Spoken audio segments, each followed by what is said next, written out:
Жамбылда облыс тұрғындарының табысын арттыру жобасымен қатар қайта өңдеу өнеркәсібін дамыту жобасы да қолға алынды. Аталған жобаның жұмысшы тобының кезекті отырысында оны іске асырудың әдістемесі қаралды.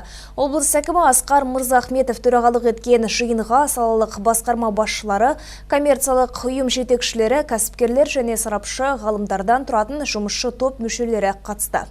Өз кезегінде облыстық инвесторларға қызмет көрсету, жобалық басқару және цифрландыру орталығының басшысы Дамир Егізбаев қайта өңдеу өнеркәсібін ілгерілету жобасын іске асырудың алғышарттарымен таныстырды. Бұл орайда жұмыс ең әуелі кәсіпкерлік нысандардың әлеуетін саралаудан басталмақ. Сондықтан да аймақтардағы барлық кәсіпкерлерден сауалнамалар алынады. Сол сауалнама арқылы жергілікті билік өңірдің бизнес секторындағы нақты мәселелермен танысуға мүмкіндік алмақ. Сәйкесінше жеке кәсіпкерлер жобаны жүзеге асыруға қатысты ойларын ортаға салып, бірқатар мәселелерді тілге тиек етті. Атап айтқанда кәсіпкерлер өңдеуші кәсіпорындардағы қажетті кадрлардың тапшылығы, өнімді өткізудің қиындығы, жергілікті тауар өндірушілерді бюджеттік тапсырысты орындаушылар қатарына кіре алмай отырғандығы сынды мәселелер көтерді. Жиында кәсіпкерлер арасында сауда-экономикалық байланыстың өз деңгейінде жолға қойылмауы мәселесі де сөз болды. Салдарынан кейбір кәсіпорындар өздеріне қажетті шикізатты республиканың өзге өңірінен тасымалдауға мәжбүр. Ал тауардың дәл осы түрін өндіретін жергілікті кәсіпорынның шаруасы тұтынушы болмай тұралап тұр. Жұмысшы топ мүшелері осы секілді түйткілдердің түйінін тарқатуда кәсіпкерлерге арналған ортақ ақпараттық кеңістік қалыптастыру қажет деген ой айтты. Сондай-ақ қайта өңдеу өнеркәсібіне ыңғайлы бос тұрған ғимаратты жергілікті әкімдіктің меншігіне қайтарудың талаптарына қатысты Қазақстан Республикасы үкіметіне арнайы ұсыныс әзірленетін болады. Жиын қорытындысында облыс әкімі Асқар Мырзахметов жобаны келер жылдың бюджетінен қаржыландыру керектігін айтып, тиісті жұмысты өз уақытысында қолға алуды тапсырды. Жобаның келесі кезеңінде жұмысшы топ мүшелері аудандарды аралап, ондағы кәсіпкерлік саласының қажеттілігін мұқият зерделейтін болады.